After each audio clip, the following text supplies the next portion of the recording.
So can you walk everybody through what's at the base of the demand for the IT? Like I know it's associated with artificial intelligence and these massive banks of computational banks they're producing, but I'm unclear about the details. Like, what is it that's drawing such immense resources of power? Well, I mean, this is, the best person to talk to is an expert in large language models. But I'll give it to you in the macro. And especially, I'm very proud that I forecast this in Fossil Future. So Fossil Future was completed in 2021, came out in 2022.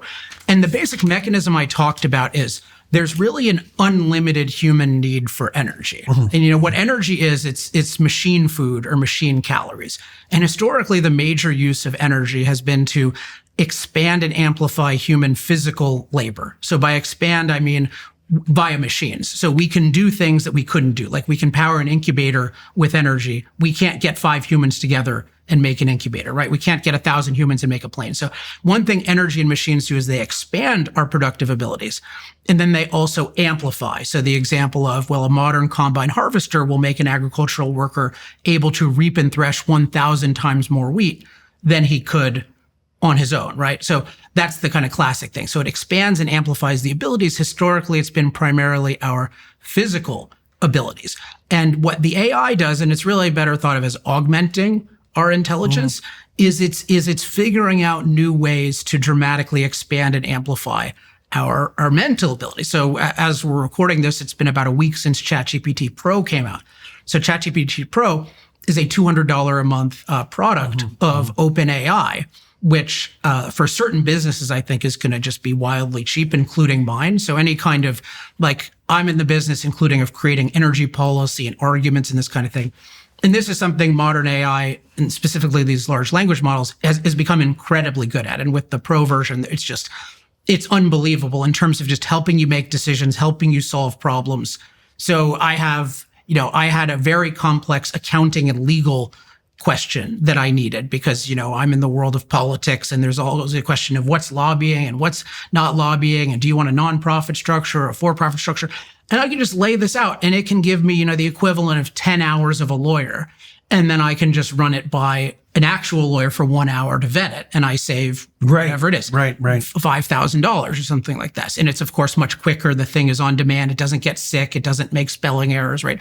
It's this thing. But the way in which we do this is the computation involved is sort of incredibly, to call it crude is not quite the right way to put it, but it's very energy intensive. It's not nearly as energy efficient as our brains. I mean, it's not even remotely as energy efficient. Yeah. And basically part of what it does is it just scans the entire sum, at least in terms of words, of human knowledge and everything that we've ever created to find patterns in these very sophisticated ways. And this is where I'm no longer an expert. But the key thing is to amplify our mental abilities to our maximum capability right now requires this incredibly energy intensive thing that people are very, very excited about. So our brains are remarkable, not only for the fact that they're intelligent, but for the fact that they're insanely energy efficient. Right. And so we don't have there's a lot of stuff in biology that's just insanely efficient that we have not been able to replicate with non-biology. And this is the thing. But of course, the great thing about energy is we don't need to be as efficient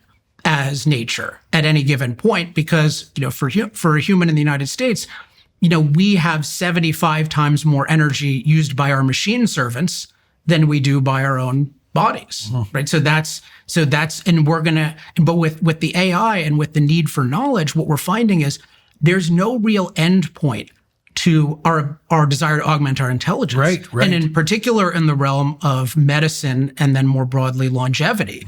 And this is going to be really paid. It's scientific discovery in general. Yeah. But if you think about things like what are billionaires going to be willing to pay for? Well, how much are that, if you have $100 billion, are you willing to invest $10 billion with a 10% chance that you'll get a 5-year longer life? Right. Probably. And I think that's a great thing. And that's going to benefit all of us tremendously. But that's the kind of, there's also just the whole phenomenon of creating not just, right now AI is primarily advisors, right? That's sort of giving us advice on what to do. But as it becomes more of an agent model, then you can do more and more. And of course, nobody knows exactly how successful these will be, how much they'll proliferate, what their limits will be, what new capabilities they'll have. But obviously the world is very excited about it, particularly the digital tech world.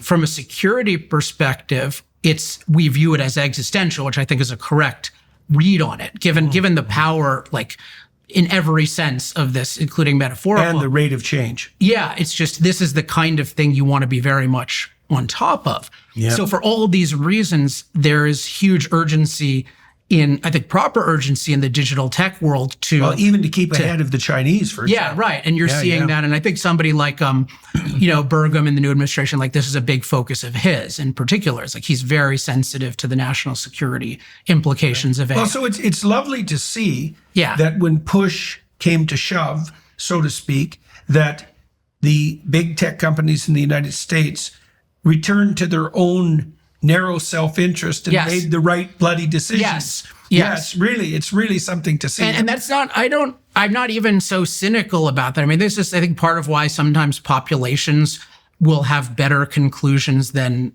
the experts at a given time, although I'm a big fan of consulting experts in a proper way. But you'll often have something like people will just sort of know, it's not good, like with the whole fossil fuel thing. So even in terms of common sense. So another development, so I mentioned one development is the urgent need for more electricity and the recognition that fossil fuel expansion is necessary for that. But number two, and this is what you were alluding to with Norway, is the very conspicuous failure of the net zero agenda, even when only barely implemented. Yeah, right. So it's important. Well, one of the scandalous what scandalous elements of that is that there's no single town on the planet that runs entirely on renewables. Right? Yeah.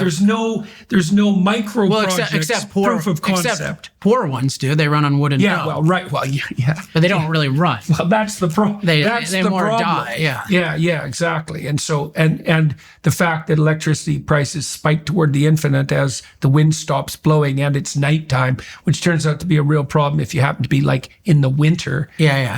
So then you need the parallel. The thing that's so bloody peculiar about that is that because these renewable sources are sporadic and unreliable, you have to have a backup system that has the same capacity as the renewable system when it falls to zero. And so what you have is a new system built on top of the old system. It's been particularly catastrophic in Germany, right, where they shut off their nuclear plants and now use lignite-fired coal plants to augment their unreliable renewable. I mean, it's complete insanity.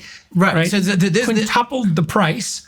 And so this is a case where I think the general public was much smarter than, say, the New York Times, where the general public was like, wait a second, we were told to shut down these reliable fossil fuel plants and they could be easily replaced. And now we have all these electricity shortages and our electricity prices are higher. Maybe these two are related. And then the New York Times is like, no. There's nothing to see here. Renewables are actually cheaper, right? They're actually cheaper, even though we added a lot of them and our electricity got more expensive and less reliable. They're really cheaper, and we'll make up a number called levelized cost of electricity that tries to calculate the cost of electricity if it doesn't have to be reliable. And so we'll tell you it's so there's all this like mumbo jumbo, which I sort of debunk in Fossil Future, like chapter 6 type stuff. But this is another thing where the net zero agenda promised us we would be richer. And then even just a very marginal implementation. And I want to stress this because we haven't even reduced the supply of fossil fuels in the world. We've just slowed the growth.